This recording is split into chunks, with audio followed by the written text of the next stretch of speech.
ವಿದ್ಯಾರ್ಥಿಗಳೇ, ಯಕ್ಷ ಪ್ರಶ್ನೆಯ ಮೊದಲನೇ ವಿಡಿಯೋ ನೀವು ಏನು ಕಲ್ತೀರಂದ್ರೆ ಅಲ್ಲಿ ಧರ್ಮರಾಜನ 4 ಸಹೋದರರು ಸರೋವರದ ದಡದಲ್ಲಿ ಸಾವನ್ನಪ್ಪಿರ್ತಾರೆ. ಯಾಕೆಂದರೆ ಅವರು ಯಕ್ಷನ ಮಾತನ್ನು ಕೇಳದೆ ಸರೋವರದೊಳಗಿನ ನೀರು ಕುಡಿದು ಅವರು ಸಾವನ್ನಪ್ಪಿರ್ತಾರೆ.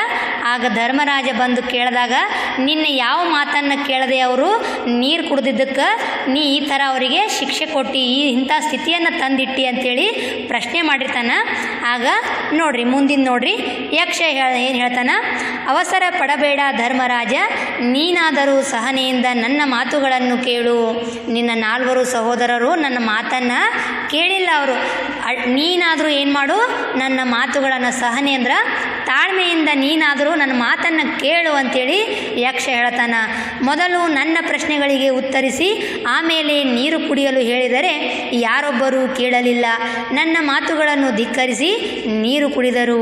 ಯಕ್ಷ ಏನು ಹೇಳ್ತಾನೆ ಧರ್ಮರಾಜನಿಗೆ, ನೀನು ಅವಸರ ಪಡಬೇಡ, ನೀನಾದರೂ ನನ್ನ ಮಾತನ್ನು ಸಹನೆಯಿಂದ ಕೇಳು. ನಿನ್ನ 4 ಸಹೋದರರು ನನ್ನ ಮಾತನ್ನು ಕೇಳಲಿಲ್ಲ. ನನ್ನ ಯಾವ ಒಂದು ಪ್ರಶ್ನೆಗೂ ಅವರು ಉತ್ತರಿಸಲೇ ಇಲ್ಲ. ಉತ್ತರಿಸದೆ ಅವರು ನೀರು ಕುಡಿದ್ರು. ಆದ್ದರಿಂದ ಅವರಿಗೆ ಇಂಥ ಸ್ಥಿತಿ ಒದಗಿತು. ನನ್ನ ಮಾತುಗಳನ್ನು ಧಿಕ್ಕರಿಸಿ ಅಂದರೆ ತಿರಸ್ಕರಿಸಿ, ಅಂದರೆ ನನ್ನ ಮಾತುಗಳನ್ನು ತಿರಸ್ಕಾರ ಮಾಡಿ ಅವರು ನೀರು ಕುಡ್ದಿದ್ದಕ್ಕೆ ಇಂಥ ಪರಿಸ್ಥಿತಿ ಬಂದೈತಿ ಅಂಥೇಳಿ ಯಕ್ಷ ಹೇಳ್ತಾನೆ. ಆಗ ಧರ್ಮರಾಜ ಏನು ಹೇಳ್ತಾನೆ, ಅದಕ್ಕೆ ನೀನು ಈ ಶಿಕ್ಷೆ ಕೊಟ್ಟೆಯಾ? ನಿನ್ನ ಮಾತು ತಿರಸ್ಕಾರ ಮಾಡ್ಯಾರಂಥೇಳಿ ಅವರಿಗೆ ಇಂಥ ದೊಡ್ಡ ಶಿಕ್ಷೆ ಕೊಟ್ಟೀಯಾ ಅಂಥೇಳಿ ಧರ್ಮರಾಜ ಪ್ರಶ್ನೆಯನ್ನು ಮಾಡ್ತಾನೆ. ಆಗ ಯಕ್ಷ ನೋಡ್ರಿ ಏನು ಹೇಳ್ತಾನೆ, ಹೌದು ಧರ್ಮರಾಜ, ಈಗ ನೀನು ಯೋಚನೆ ಮಾಡು. ಮೊದಲು ನೀರು ಕುಡಿದು ಸಾಯುವೆಯೋ ಇಲ್ಲ ನನ್ನ ಪ್ರಶ್ನೆಗಳಿಗೆ ಉತ್ತರ ಹೇಳಿ ಬದುಕುವೆಯೋ? ಅವಾಗ ಏನು ಹೇಳ್ತಾನೆ ಯಕ್ಷ, ನೀನು ಯೋಚನೆ ಮಾಡಿ ನೋಡು. ನಿನ್ನ ತಮ್ಮಂದಿರು ನನ್ನ ಮಾತು ಕೇಳಾರ್ದೆ ನೀರು ಕುಡಿದು ಸಾವನ್ನಪ್ಪ್ಯಾರ. ನೀನು ಅದೇ ಥರ ನೀರು ಕುಡಿದು ಸಾಯ್ತೀಯೋ ಅಥವಾ ನನ್ನ ಪ್ರಶ್ನೆಗಳಿಗೆ ಉತ್ತರ ಹೇಳಿ ಬದುಕ್ತೀಯೋ ಅಂಥೇಳಿ ಪ್ರಶ್ನೆ ಮಾಡ್ತಾನೆ. ಆಗ ಧರ್ಮರಾಜ ನೋಡ್ರಿ, ಸ್ವಗತಃ ಏನು ಮಾಡಲಿ ಈಗ?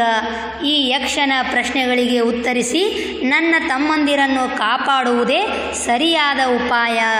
ಸ್ವಗತ ಅಂದರೆ ಇಲ್ಲಿ ತನಗೆ ತಾನೇ ಮಾತನಾಡಿಕೊಳ್ಳುವುದು, ಆತ್ಮಗತ ಮಾಡಿಕೊಳ್ಳುವುದು. ಮನಸ್ಸಿನೊಳಗೆ ಮಾತಾಡ್ಕೋತೀವಲ್ಲ, ಇಲ್ಲಿ ಧರ್ಮರಾಜ ಮನಸ್ಸಿನೊಳಗೆ ಮಾತಾಡ್ಕೊಂಡ. ಏನಂದ ಅಂದ್ರೆ, ಏನು ಮಾಡೋದು ಈಗ? ನಾನು ಈ ಯಕ್ಷನ ಪ್ರಶ್ನೆಗಳಿಗೆ ಉತ್ತರವನ್ನು ಕೊಟ್ಟು ನನ್ನ ತಮ್ಮಂದಿರನ್ನು ನಾನು ಕಾಪಾಡಿಕೊಳ್ಳುವುದೇ ಸರಿಯಾದ ಉಪಾಯ ಅಂತೇಳಿ ಮನಸ್ಸಿನಲ್ಲೇ ಅಂದ್ಕೊಂಡು ಏನು ಹೇಳ್ತಾನೆ, ಸರಿ, ನಿನ್ನ ಪ್ರಶ್ನೆಗಳಿಗೆ ಉತ್ತರ ಹೇಳಿದರೆ ನನಗಾಗುವ ಉಪಯೋಗವೇನು? ಹಂಗಂದ್ರೆ ನಾನು ನಿನ್ನ ಪ್ರಶ್ನೆಗಳಿಗೆ ಉತ್ತರ ಕೊಡ್ತೀನಿ. ನಿನ್ನ ಪ್ರಶ್ನೆಗಳಿಗೆ ಉತ್ತರ ಕೊಟ್ರೆ ನನಗೇನು ಅದರಿಂದ ಲಾಭ, ನನಗೇನು ಅದರಿಂದ ಉಪಯೋಗ ಆಗ್ತದೆ ಅಂಥೇಳಿ ಪ್ರಶ್ನೆಯನ್ನು ಮಾಡ್ತಾನೆ. ಆಗ ಯಕ್ಷ ಹೇಳ್ತಾನೆ, ಹಾಂ, ನೀನು ಕೇಳಿದ್ದು ಸರಿಯೇ, ನೀನು ಸರಿಯಾಗಿ ಕೇಳಿದೆ. ನನ್ನ ಪ್ರಶ್ನೆಗಳಿಗೆ ಸರಿಯಾಗಿ ಉತ್ತರಿಸಿದರೆ ಸತ್ತಿರುವ ನಿನ್ನ ತಮ್ಮಂದಿರಲ್ಲಿ ಒಬ್ಬನನ್ನು ಬದುಕಿಸಿಕೊಡುತ್ತೇನೆ. ನೀನು ಸರಿಯಾಗಿ ಕೇಳಿದೆ. ಏನು ಕೇಳಿದ ಧರ್ಮರಾಜ? ನಿನ್ನ ಪ್ರಶ್ನೆಗಳಿಗೆ ಉತ್ತರಗಳನ್ನು ಹೇಳಿದ್ರೆ ನನಗೇನು ಉಪಯೋಗ ಅಂತ ಕೇಳಿದಾಗ ಧರ್ಮರಾಜ, ನೀನು ಸರಿಯಾಗಿ ಹೇಳಿದಿ. ಯಕ್ಷ ಹೇಳ್ತಾನೆ, ನೀನು ಸರಿಯಾಗಿ ಕೇಳಿದಿ. ನೀನು ನನ್ನ ಪ್ರಶ್ನೆಗಳಿಗೆ ಉತ್ತರ ಕೊಟ್ಟೆ ಅಂದ್ರೆ ನಿನ್ನ 4 ಸಹೋದರರು ಏನು ಸತ್ತು ಬಿದ್ದಾರಲ್ಲ ಅವರಲ್ಲಿಯೇ ಒಬ್ಬರನ್ನು ನಾನು ಬದುಕಿಸಿಕೊಡ್ತೀನಿ ಅಂಥೇಳಿ ಮಾತು ಕೊಡ್ತಾನ ಯಕ್ಷ. ಆಗ ಧರ್ಮರಾಜ, ಆಗಲಿ, ನಿನ್ನ ಮಾತನ್ನು ನಂಬುತ್ತೇನೆ. ಏನು ಪ್ರಶ್ನೆಗಳನ್ನು ಕೇಳಲಿಚ್ಛಿಸುವೆಯೋ ಕೇಳು. ಆಯಿತು, ನೀ ಏನು ನನಗೆ ಪ್ರಶ್ನೆ ಕೇಳ ಬಯಸ್ತಿ ಕೇಳು ಅಂಥೇಳಿ ರೆಡಿ ಆಗ್ತಾನ. ಯಾರು? ಧರ್ಮರಾಜ ಉತ್ತರವನ್ನು ಹೇಳಲಿಕ್ಕೆ ಸಿದ್ಧವಾಗ್ತಾನ. ಆಗ ಯಕ್ಷ ನೋಡ್ರಿ ಏನು ಹೇಳ್ತಾನ, ಧರ್ಮರಾಜ ಹೇಳು, ಭೂಮಿಗಿಂತ ದೊಡ್ಡ ವಸ್ತು ಯಾವುದು? ಪ್ರಶ್ನೆಗಳನ್ನು ಆರಂಭ ಮಾಡಿಯೇ ಬಿಟ್ಟ. ಯಾರು? ಯಕ್ಷ. ಮೊದಲನೇ ಪ್ರಶ್ನೆ ಯಾವುದು? ಧರ್ಮರಾಜ ಹೇಳು, ಭೂಮಿಗಿಂತ ದೊಡ್ಡ ವಸ್ತು ಯಾವುದು? ಈ ಭೂಮಿನೇ ನಾವು ದೊಡ್ಡದಂತ ಹೇಳ್ತೀವಿ. ಈ ಭೂಮಿಗಿಂತ ದೊಡ್ಡ ವಸ್ತು ಯಾವುದು ಅಂತೇಳಿ ಮೊದಲನೇ ಪ್ರಶ್ನೆಯನ್ನು ಯಕ್ಷ ಹಾಕ್ತಾನ. ಆಗ ಧರ್ಮರಾಜ ಏನು ಉತ್ತರ ಕೊಡ್ತಾನೆ ನೋಡ್ರಿ, ಭೂಮಿಗಿಂತ ದೊಡ್ಡ ವಸ್ತು ತಾಯಿ. ಭೂಮಿ ದೊಡ್ಡದಂದ್ರೆ ಭೂಮಿಗಿಂತ ದೊಡ್ಡ ವಸ್ತು ಯಾವುದು? ತಾಯಿ ಅಂತೇಳಿ ಧರ್ಮರಾಜ ಉತ್ತರವನ್ನು ಕೊಡ್ತಾನ. ಯಾಕಂದರೆ ಭೂಮಿ ತಾಯಿಗೂ ಮತ್ತು ನಮ್ಮ ಹೆತ್ತ ತಾಯಿಗೂ ನಾವು ಹೋಲಿಕೆ ಮಾಡ್ತೀವಲ್ಲ, ಹೆತ್ತ ತಾಯಿನೂ ಏನು ಮಾಡಿರ್ತಾಳೆ, ನಾವು ಎಷ್ಟೇ ಕಷ್ಟ ಕೊಟ್ಟರು ಅವಳು ಸಹಿಸ್ಕೊಂಡಿರ್ತಾಳೆ. ಅದೇ ರೀತಿ ಭೂಮಿ ತಾಯಿನೂ ನಾವು ಎಷ್ಟೊಂದು ಭೂಮಿ ಮೇಲೆ ಆಕ್ರಮಣ ಮಾಡೀವಿ, ಅದಕ್ಕೆ ದಿನ ಒಂದು ಕಡೆ ಏನು ಮಾಡ್ತೀವಿ, ಅಗಿತಾ ಇರ್ತೀವಿ ಭೂಮಿಯನ್ನು. ಅದನ್ನ ಭೂಮಿಗೆ ನಾವು ತ್ರಾಸ ಕೊಡ್ತೀವಿ, ಆದರೂ ನಮ್ಮ ಎಲ್ಲ ಸಹಿಸ್ಕೊಂಡಾಳಲ್ಲ, ನಮ್ಮ ಎಲ್ಲ ಕಷ್ಟಗಳನ್ನು ಭೂಮಿ ತಾಯಿ ಸಹಿಸ್ಕೊಂಡಾಳ. ಭೂಮಿ ತಾಯಿನೇ ನಾವು ದೊಡ್ಡದಂತ ಹೇಳ್ತೀವಿ. ಆದರೆ ಯಕ್ಷ ಏನು ಕೇಳ್ತಾನೆ ಇಲ್ಲಿ, ಭೂಮಿಗಿಂತ ದೊಡ್ಡ ವಸ್ತು ಯಾವುದು ಅಂತ ಕೇಳಿದ್ರೆ ಧರ್ಮರಾಜ ಏನು ಹೇಳ್ತಾನೆ, ಭೂಮಿಗಿಂತ ದೊಡ್ಡ ವಸ್ತು ಯಾವುದಂದ್ರೆ ತಾಯಿ ಅಂತ ಹೇಳ್ತಾನೆ. ಮತ್ತೆ ನೋಡ್ರಿ, ಮತ್ತೆ ಪ್ರಶ್ನೆ ಕೇಳ್ತಾನೆ ಯಕ್ಷ. ಸರಿ, ಹಾಗಾದರೆ ಆಕಾಶಕ್ಕಿಂತ ಉನ್ನತ ವಸ್ತು ಯಾವುದು? ಉನ್ನತ ಅಂದ್ರೆ ಶ್ರೇಷ್ಠ. ಆಕಾಶಕ್ಕಿಂತ ಶ್ರೇಷ್ಠವಾದ ವಸ್ತು ಯಾವುದು ಅಂತೇಳಿ ಮತ್ತೆ ಎರಡನೇ ಪ್ರಶ್ನೆಯನ್ನು ಹಾಕ್ತಾನ. ಧರ್ಮರಾಜ ಹೇಳ್ತಾನ, ಕೇಳು ಯಕ್ಷನೇ, ಪ್ರಪಂಚದಲ್ಲಿ ಆಕಾಶಕ್ಕಿಂತ ಉನ್ನತ ವಸ್ತು ಒಂದಿದ್ದರೆ ಅದು ತಂದೆ. ಧರ್ಮರಾಜ ಏನು ಹೇಳ್ತಾನ, ಉನ್ನತ ಅಂದ್ರೆ ಶ್ರೇಷ್ಠ, ಆಕಾಶಕ್ಕಿಂತ ಶ್ರೇಷ್ಠವಾದದ್ದ ವಸ್ತು ಯಾವುದು ಅಂದ್ರೆ ಅದು ತಂದೆ ಅಂಥೇಳಿ ಹೇಳ್ತಾನ. ಮತ್ತೆ ಯಕ್ಷ ಪ್ರಶ್ನೆ ಕೇಳ್ತಾನ. ಮೂರನೇ ಪ್ರಶ್ನೆ ಏನಾಗಿರ್ತದ, ಸರಿಯಾಗಿ ಹೇಳಿದೆ, ಈಗ ಹೇಳು, ಗಾಳಿಗಿಂತ ವೇಗವಾದದ್ದು ಯಾವುದು? ಗಾಳಿನೇ ನಾವು ಭಾಳ ಫಾಸ್ಟಾಗಿ ಹೋಗ್ತದ, ವೇಗವಾಗಿ ಹೋಗ್ತದ ಅಂತ ಹೇಳ್ತೀವಿ. ಯಕ್ಷ ಏನು ಪ್ರಶ್ನೆ ಇಟ್ಟ, ಗಾಳಿಗಿಂತ ವೇಗ ಅಂದರೆ ಗಾಳಿಗಿಂತನೂ ಹೆಚ್ಚು ವೇಗವಾಗಿ ಇದ್ದಿದ್ದು ಯಾವುದು, ವೇಗವಾದದ್ದು ಯಾವುದು ಅಂತೇಳಿ ಮತ್ತೆ ಪ್ರಶ್ನೆ ಹಾಕ್ತಾನ. ಆಗ ಧರ್ಮರಾಜ, ಯಕ್ಷ, ಗಾಳಿಯೇ ಅತ್ಯಂತ ವೇಗವಾದದ್ದು ಎಂದುಕೊಂಡರೆ ಮನುಷ್ಯನ ಮನಸ್ಸು ಅದನ್ನು ಮೀರಿದ್ದು, ಅದು ಗಾಳಿಗಿಂತಲೂ ವೇಗವಾದದ್ದು. ಅಂದರೆ ಇಲ್ಲಿ ಧರ್ಮರಾಜ ಉತ್ತರ ಏನು ಕೊಟ್ಟ, ಗಾಳಿಗಿಂತಲೂ ವೇಗವಾದದ್ದು ಯಾವುದು? ಮನುಷ್ಯನ ಮನಸ್ಸು. ಗಾಳಿನೇ ನಾವು ಭಾಳ ವೇಗವಾಗಿ ಚಲಿಸ್ತದೆ ಅಂತ ಅಂದ್ಕೊಂಡಿರ್ತೀವಿ, ಆದರೆ ಮನುಷ್ಯನ ಮನಸ್ಸು ಏನು ಮಾಡ್ತದ, ಗಾಳಿಗಿಂತಲೂ ವೇಗವಾಗಿ ಚಲಿಸ್ತದ. ಅದು ಹೆಂಗೆ ಚಲಿಸ್ತದೆ ಅಂತ ನೀವು ಕೇಳ್ಬೋದು. ಈಗ ನಾವು ಕೆಲವೊಂದು ಸಮಯದೊಳಗೆ ಪಾಠ ಕೇಳೋಕ್ಕೆ ಕೂತಿರ್ತೀವಿ, ನಮ್ಮ ದೇಹ ಅಲ್ಲಿರ್ತದೆ, ಬಟ್ ನಮ್ಮ ಮನಸ್ಸು ಮತ್ತಾರೋ ಈಗ ನಮ್ಮನ್ನು ಬಿಟ್ಟು ಫಂಕ್ಷನ್ಗೆ ಬಿಟ್ಟು ಹೋಗಿರ್ತಾರೆ. ಆ ಫಂಕ್ಷನ್ ಒಳಗೆ ಏನು ಮಾಡ್ತಿರ್ತಾರೆ, ನಾ ಇಲ್ಲೇ ಅದೀನಲ್ಲ, ನನ್ನ ಕ್ಲಾಸ್ ಐತೆ ಅಂತ ನಾ ಇಲ್ಲಿ ಕೂತೀನಿ, ನಾನು ಹೋದ್ರೆ ಚಲೋ ಆಗ್ತಿತ್ತಲ್ಲ ಅಂಥೇಳಿ ನಿಮ್ಮ ಮನಸ್ಸಲ್ಲಿ ಆ ಫಂಕ್ಷನ್ ಒಳಗೆ ಇರ್ತದಲ್ಲ. ಅಂದರೆ ಇಲ್ಲಿ ನೀವು ಒಂದು ಊರಾಗಿರ್ತೀರಿ, ಆ ಫಂಕ್ಷನ್ ಒಂದು ಊರಾಗ ನಡೆದಿರ್ತದೆ, ಬಟ್ ನಿಮ್ಮ ಮನಸ್ಸು ವೇಗವಾಗಿ ಆ ಊರನ್ನು ತಲುಪಿರ್ತದಲ್ಲ. ಅದಕ್ಕೆ ಇಲ್ಲಿ ಏನು ಹೇಳ್ತಾನೆ ಧರ್ಮರಾಜ, ಇದು ಉದಾಹರಣೆ ಮಾತ್ರ. ಧರ್ಮರಾಜ ಏನು ಹೇಳ್ತಾನಂದ್ರೆ, ಗಾಳಿಗಿಂತಲೂ ವೇಗವಾದದ್ದು ಯಾವುದಂದ್ರೆ ಮನುಷ್ಯನ ಮನಸ್ಸು ಅಂತ ಹೇಳ್ತಾನ. ನೋಡ್ರಿ, ಮತ್ತೆ ಏನು ಮಾಡ್ತಾನೆ ಯಕ್ಷ, ಭಲೆ ರಾಜ ಭಲೆ. ಭಲೆ ಭಲೆ ಅಂದ್ರೆ ನಾವು ಈ ಪ್ರಶಂಸೆಯ ಮಾತುಗಳನ್ನು ಹೇಳ್ತೀವಲ್ಲ, ವಿದ್ಯಾರ್ಥಿಗಳು ಆನ್ಸರ್ ಕೊಟ್ಟಾಗ ನಾವು ಗುಡ್, ವೆರಿ ಗುಡ್, ಎಕ್ಸಲೆಂಟ್ ಅಂತೇಳಿ ಪ್ರಶಂಸೆ ಮಾಡ್ತೀವಿ. ಅಂದರೆ ಅವರಿಗೆ ಹೇಳಲಿಕ್ಕೆ ಮತ್ತಷ್ಟು ಹುರುಪು ಬರ್ತದಲ್ಲ, ಅದೇ ರೀತಿ ಯಕ್ಷನು ಏನು ಮಾಡ್ದ, ಭಲೆ ರಾಜ ಭಲೆ ಅಂತೇಳಿ ಅವನಿಗೆ ಪ್ರಶಂಸೆಯ ಮಾತುಗಳನ್ನು ಹೇಳ್ತಾನ. ಏನು ಹೇಳ್ತಾನೆ ನೋಡ್ರಿ, ಗಾಳಿಗಿಂತಲೂ ವೇಗವಾದ ಮನಸ್ಸನ್ನು ಹೊಂದಿದ ಆ ಮನುಷ್ಯನನ್ನು ಅತಿಯಾಗಿ ಕಾಡುವುದು ಯಾವುದು? ನೀ ಏನು ಹೇಳಿದೆಪ್ಪ ಇಷ್ಟೊತ್ತನ, ಗಾಳಿಗಿಂತಲೂ ವೇಗವಾದದ್ದು ಮನುಷ್ಯನ ಮನಸ್ಸಂತ ನೀನು ಸರಿಯಾಗಿ ಉತ್ತರ ಹೇಳಿದೆ. ಆ ಮನುಷ್ಯನನ್ನು ಅತಿಯಾಗಿ ಕಾಡುವುದು ಯಾವುದು? ಕಾಡುವುದಂದ್ರೆ ಅತಿಯಾಗಿ ಕಿರಿಕಿರಿ ಕೊಡುವುದು ಯಾವುದು ಅಂಥೇಳಿ ಕೇಳ್ತಾನೆ ಯಕ್ಷ. ಆಗ ಧರ್ಮರಾಜ ನೋಡ್ರಿ ಸ್ವಲ್ಪ ಚಿಂತಿಸಿ, ಮಹಾತ್ಮನೇ, ಮನುಷ್ಯನನ್ನು ಅತಿಯಾಗಿ ಕಾಡುವುದು ಚಿಂತೆ. ಮನುಷ್ಯನಿಗೆ ಅತಿಯಾಗಿ ಕಿರಿಕಿರಿ ಕೊಡುವುದು ಯಾವುದಂದ್ರೆ ಚಿಂತೆ. ಈಗ ನಾವು ಹೇಳ್ತೀವಲ್ಲ, ಚಿಂತೆ ಮತ್ತು ಚಿತೆಗೆ ಕೇವಲ ಒಂದು ಅನುಸ್ವಾರ ಅಷ್ಟೇ ವ್ಯತ್ಯಾಸ ಅದ. ಚಿಂತೆ ಏನು ಮಾಡ್ತದೆ, ಇದು ಜೀವಂತ ವ್ಯಕ್ತಿಯನ್ನು ಸುಟ್ಟರೆ, ಚಿತೆ ಇದು ಸತ್ತಂಥ ವ್ಯಕ್ತಿಯನ್ನು ಸುಡ್ತದೆ ಅಂತ ಹೇಳ್ತೀವಲ್ಲ. ಅಂದರೆ ಇಲ್ಲಿ ಏನು ಉತ್ತರ ಕೊಟ್ಟ ಧರ್ಮರಾಜ ಅಂದ್ರೆ, ಮನುಷ್ಯನಿಗೆ ಅತಿಯಾಗಿ ಕಾಡುವುದು ಯಾವುದಂದ್ರೆ ಅದು ಚಿಂತೆ ಅಂತ ಹೇಳ್ತಾನ. ಆಗ ಯಕ್ಷ ನೋಡ್ರಿ ಒಪ್ಪಿದೆ, ಧರ್ಮರಾಜ ಒಪ್ಪಿದೆ. ಯಾಕಂದರೆ ಸರಿಯಾಗಿ ಅವ ಉತ್ತರಗಳನ್ನು ಕೊಟ್ಟಿರ್ತಾನಲ್ಲ, ಅವನ ಮಾತಿಗೆ ಒಪ್ಕೋತಾನವ. ಒಪ್ಪಿದೆ, ನಿನ್ನ ಉತ್ತರ ಭಾರಿ ಕರೆಕ್ಟಾಗಿ ಕೊಟ್ಟಿರ್ತಾನವ, ಒಪ್ಪಿದೆ ಒಪ್ಪಿದೆ ಅಂತೇಳಿ ಹೇಳ್ತಾನ. ಸ್ವರ್ಗಕ್ಕಾಗಿ ಮನುಷ್ಯ ಆಸೆ ಪಡುತ್ತಾನೆ, ಆದರೆ ಅವನಿಗೆ ಸ್ವರ್ಗ ಸಿಗುವುದು ಯಾವುದರಿಂದ? ನಾವು ಸ್ವರ್ಗ ಅಂದ್ರೆ ಅಲ್ಲಿ ದೇವತೆಗಳು ಇರ್ತಾವೆ, ದೇವರು ಇರ್ತಾವೆ, ಅಲ್ಲಿ ಸುಖ ಭಾಳ ಇರ್ತವೆ ಅಂತ ಹೇಳ್ತೀವಿ. ಆ ಸ್ವರ್ಗದ ಮ್ಯಾಗೆ ಇವ ಯಕ್ಷ ಪ್ರಶ್ನೆ ಮಾಡ್ತಾನೆ. ಏನು ಪ್ರಶ್ನೆ ಮಾಡ್ದ, ಮನುಷ್ಯ ಏನು ಮಾಡ್ತಾನೆ, ತನ್ನ ಜೀವಿತ ಕಾಲದಲ್ಲಿ ಎಷ್ಟೊಂದು ತಪ್ಪುಗಳನ್ನು ಮಾಡಿರ್ತಾನೆ, ಆದರೆ ಸತ್ತ ಮೇಲೆ ಅವ ಅಪೇಕ್ಷೆ ಪಡುವುದು ಯಾವುದು? ಸ್ವರ್ಗವನ್ನು ಅಪೇಕ್ಷೆ ಪಡ್ತಾನಲ್ಲ. ಅದಕ್ಕೆ ಏನು ಹೇಳ್ತಾನೆ, ಮನುಷ್ಯ ಸ್ವರ್ಗಕ್ಕಾಗಿ ಆಸೆ ಪಡ್ತಾನೆ, ಆದರೆ ಆ ಸ್ವರ್ಗ ಯಾವುದರಿಂದ ಸಿಗ್ತದ ಅಂಥೇಳಿ ಪ್ರಶ್ನೆಯನ್ನು ಹಾಕ್ತಾನೆ. ಆಗ ಧರ್ಮರಾಜ ಹೇಳ್ತಾನ, ಸ್ವರ್ಗವೇ ಯಕ್ಷ, ಸತ್ಯ ಮಾರ್ಗದಿಂದ ಸ್ವರ್ಗ ಸಿಗುವುದಲ್ಲದೆ ಬೇರೆ ಏನೂ ದಾರಿ ಇಲ್ಲ. ಯಕ್ಷ ಕೇಳ್ತಾನ, ಸ್ವರ್ಗ ಯಾವುದರಿಂದ ಸಿಗ್ತದೆ ಅಂತ ಕೇಳಿದಾಗ ಧರ್ಮರಾಜ, ಸ್ವರ್ಗ ಅದು ಸತ್ಯ ಮಾರ್ಗದಿಂದ, ಸತ್ಯವನ್ನು ಹೇಳುವುದರಿಂದ, ಸತ್ಯದ ದಾರಿಯಲ್ಲಿ ನಡೆದಾಗ ಮಾತ್ರ ನಮಗೆ ಸ್ವರ್ಗ ಸಿಗ್ತದೆ, ಅದರ ಹೊರತು ಬೇರೆ ಯಾವ ದಾರಿಯೂ ಇಲ್ಲ ಅಂಥೇಳಿ ಯಕ್ಷನಿಗೆ ಉತ್ತರವನ್ನು ಕೊಡ್ತಾನ. ಆಗ ಯಕ್ಷ, ಸರಿಯಾಗಿ ಹೇಳಿದೆ ರಾಜ, ಸರಿಯಾಗಿ ಹೇಳಿದೆ. ಈಗ ಹೇಳು, ಧನಗಳಲ್ಲಿ ಅತ್ಯಂತ ಉತ್ತಮ ಧನ ಯಾವುದು? ಧನ ಅಂದರೆ ಇಲ್ಲಿ ನಾವು ಹಣ, ರಾಜ್ಯ, ಸಂಪತ್ತು ಅಂತ ಹೇಳ್ತೀವಿ. ಅಂದರೆ ಇಲ್ಲಿ ಪ್ರಶ್ನೆಯನ್ನು ಕೇಳದ ಯಕ್ಷ, ಧನಗಳಲ್ಲಿ ಅತ್ಯಂತ ಉತ್ತಮ ಅಂದರೆ ಶ್ರೇಷ್ಠವಾದ ಧನ, ಹಣ ಯಾವುದು ಅಂತ ಕೇಳ್ತಾನೆ.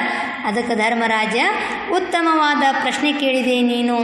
ವಿದ್ಯಾಧನವೇ ಎಲ್ಲ ಧನಗಳಿಗಿಂತ ಉತ್ತಮವಾದುದು, ಸರ್ವಶ್ರೇಷ್ಠವಾದ ಧನ ಅಂತ ಇಲ್ಲಿ ಧರ್ಮರಾಜ ಉತ್ತರವನ್ನು ಕೊಡ್ತಾನ. ಧನಗಳಲ್ಲಿ ಅತ್ಯಂತ ಶ್ರೇಷ್ಠವಾದ ಧನ ಯಾವುದಂದ್ರೆ ವಿದ್ಯಾಧನ. ನೋಡ್ರಿ, ವಿದ್ಯೆಯನ್ನು ಕಲಿತವರಿಗೆ ಶಾಶ್ವತ ಅವರಿಗೆ ಸುಖ ಸಿಗ್ತದೆ. ಕೆಲವೊಬ್ಬರು ಅಕ್ಷರಸ್ಥರು ಇರಂಗಿಲ್ಲ, ಅನಕ್ಷರಸ್ಥರು ಇರ್ತಾರೆ. ಅವರು ಪ್ರತಿದಿನ ಕೆಲಸಕ್ಕೆ ಹೋಗಿ ಸಂಪಾದನೆ ಮಾಡ್ಕೊಂಡು ಬಂದ ಹಣದಲ್ಲಿಯೇ ಜೀವನ ಮಾಡಬೇಕು. ಆದರೆ ವಿದ್ಯೆಯನ್ನು ಕಲಿತ್ರೆ ನೀವು ಕಡಿಮೆ ಕಷ್ಟಪಡ್ಲಿಕ್ಕಾಗ್ತದೆ, ಭಾಳ ಅವರಷ್ಟು ಕಷ್ಟವನ್ನು ನೀವು ಅನುಭವಿಸ್ತೀರೇನು? ಇಲ್ಲ. ಅದಕ್ಕಾಗಿ ಇಲ್ಲಿ ಏನು ಹೇಳ್ತಾನೆ ಧರ್ಮರಾಜ, ವಿದ್ಯಾಧನವೇ ಎಲ್ಲ ಧನಗಳಿಗಿಂತ ಉತ್ತಮವಾದದ್ದು. ಅಂದರೆ ವಿದ್ಯಾಧನವೇ ಭಾಳ ಇಲ್ಲಿ ಶ್ರೇಷ್ಠ ಆಗೈತಿ, ಅದೇ ಒಂದು ಸರ್ವಶ್ರೇಷ್ಠ ಧನ ಅಂಥೇಳಿ ಉತ್ತರವನ್ನು ಕೊಡ್ತಾನ. ಅಂದರೆ ಇಲ್ಲಿ ಧನಗಳಲ್ಲಿ ಅತ್ಯಂತ ಉತ್ತಮವಾದ ಧನ ಯಾವುದು? ವಿದ್ಯಾಧನ. ಮತ್ತೆ ಯಕ್ಷ ಪ್ರಶ್ನೆ ಕೇಳ್ತಾನ, ಬಹಳ ಸಂತೋಷ ಧರ್ಮರಾಜ, ನೀನು ಗಮನಿಸಿರುವೆಯ, ಮನುಷ್ಯನಿಗೆ ಲಾಭವೇ ಮುಖ್ಯ. ಜೀವನದಲ್ಲಿ ಉತ್ತಮವಾದ ಲಾಭವೇನಾದರೂ ಇದ್ದರೆ ಅದು ಯಾವುದು? ಅಷ್ಟಕ್ಕೆ ತೃಪ್ತಿ ಆಗಲಿಲ್ಲ ಯಕ್ಷನಿಗೆ. ಮತ್ತೆ ಪ್ರಶ್ನೆಗಳನ್ನು ಕೇಳ್ತಾನ. ಅವನಿಗೆ ಸಂತೋಷ ಆಗ್ತದೆ, ಇವನ ಉತ್ತರಗಳನ್ನು ಕೇಳಿ ಸಂತೋಷ ಆಗಿ ಮತ್ತೆ ಮತ್ತೆ ಪ್ರಶ್ನೆಗಳನ್ನು ಕೇಳಲಿಕ್ಕೆ ಆರಂಭ ಮಾಡ್ತಾನ. ಏನು ಕೇಳ್ತಾನಂದ್ರೆ, ನೀನು ನೋಡಿ ಏನು, ನೀನು ಗಮನಿಸಿ ಏನು ಧರ್ಮರಾಜ, ಮನುಷ್ಯನಿಗೆ ಲಾಭ ಅಂದ್ರೆ ನಾವು ಏನು ಹೇಳ್ತೀವಿ, ಫಾಯ್ದಾ ಅಂತ ಹೇಳ್ತೀವಲ್ಲ, ಲಾಭವೇ ಭಾಳ ಮುಖ್ಯ. ಜೀವನದೊಳಗೆ ಉತ್ತಮವಾದ ಲಾಭ ಇದ್ರೆ ಅದು ಯಾವುದು, ಯಾವ ಲಾಭ ಅತಿ ಮುಖ್ಯ ಅಂಥೇಳಿ ಹೇಳ್ತಾರೆ. ಲಾಭ ಅಂದ್ರೆ ನಾವು ಹಣದ ಲಾಭ ಅಂತ ಹೇಳಿ ಭಾಳ ಜನ ತಿಳ್ಕೊಂಡೀವಿ. ಧರ್ಮರಾಜನ ಪ್ರಕಾರ ನೋಡ್ರಿ ಯಾವ ಲಾಭ ನೋಡ್ರಿ. ಧರ್ಮರಾಜ ನೋಡ್ರಿ, ಗಮನಿಸಿದ್ದೇನೆ ಮಹಾತ್ಮ, ಜೀವನದಲ್ಲಿ ಉತ್ತಮವಾದ ಲಾಭವೆಂದರೆ ಅದು ಆರೋಗ್ಯ ಭಾಗ್ಯ. ನಮ್ಮ ಪ್ರಕಾರ ಲಾಭ ಅಂದ್ರೆ ಹಣದ ಲಾಭ ಅಂತ ನಾವು ತಿಳ್ಕೊಂಡ್ರೆ, ಧರ್ಮರಾಜನ ಪ್ರಕಾರ ಲಾಭ ಅಂದ್ರೆ ಯಾವುದು? ಆರೋಗ್ಯ ಭಾಗ್ಯ. ನೋಡ್ರಿ, ಆರೋಗ್ಯ ಅಂದ್ರೆ ಏನು? ಸದೃಢವಾದ ದೇಹ ಮತ್ತು ಸದೃಢವಾದ ಮನಸ್ಸನ್ನು ಯಾವ ದೇಹ ಹೊಂದಿರ್ತದ, ಯಾರು ಹೊಂದಿರ್ತಾರ ಅವರಿಗೆ ಆರೋಗ್ಯವಂತರಂತ ಕರಿತೀವಿ ನಾವು. ಅಂದರೆ ಇಲ್ಲಿ ಆರೋಗ್ಯವಂತ ವ್ಯಕ್ತಿ ಏನು ಮಾಡ್ಬೋದು, ಅವನು ಬಡವಾಗಿದ್ರೂ ಅವನು ಮುಂದೆ ಅದನ್ನು ಗಳಿಸ್ಕೋಬಹುದು. ಆದರೆ ಆರೋಗ್ಯನೇ ಸರಿ ಇದ್ದಿದ್ದಿಲ್ಲ, ಅವರು ಭಾಳ ಶ್ರೀಮಂತರಾಗಿದ್ದರು, ಬಟ್ ಅವರಿಗೆ ಆರೋಗ್ಯ ಸರಿ ಇದ್ದಿದ್ದಿಲ್ಲ ಅಂದರೆ ಅವರಿಗೆ ತಿನ್ಲಿಕ್ಕಾಗಂಗಿಲ್ಲ, ಉಡ್ಲಿಕ್ಕಾಗಂಗಿಲ್ಲ, ಎಲ್ಲರೇ ಹೋಗ್ಬೇಕಂದ್ರೆ ಕಷ್ಟ, ಬರಬೇಕಂದ್ರೆ ಕಷ್ಟ, ಪ್ರತಿದಿನ ಮಾತ್ರೆಗಳನ್ನು ನುಂಗಬೇಕು. ಅದಕ್ಕೆ ಲಾಭ ಅಂದರೆ ಯಾವುದು? ಧರ್ಮರಾಜನ ಪ್ರಕಾರ ಆರೋಗ್ಯ ಭಾಗ್ಯ ಅಂತ ಹೇಳ್ತಾನೆ. ಆರೋಗ್ಯ ಇತ್ತಂದ್ರೆ ನಾವು ಯಾವಾಗ ಏನು ಬೇಕಾದರೂ ನಾವು ಸಂಪಾದನೆಯನ್ನು ಮಾಡಬಹುದು, ಏನು ಬೇಕಾದರೂ ನಾವು ಗಳಿಸ್ಕೋಬಹುದು ಅಂಥೇಳಿ ಇಲ್ಲಿ ಆರೋಗ್ಯ ಭಾಗ್ಯ ಅಂಥೇಳಿ ಉತ್ತರವನ್ನು ಕೊಡ್ತಾನ. ನೋಡ್ರಿ ಯಕ್ಷ, ಭಲೇ ಧರ್ಮರಾಜ, ಸರಿಯಾಗಿ ಉತ್ತರಿಸಿದೆ.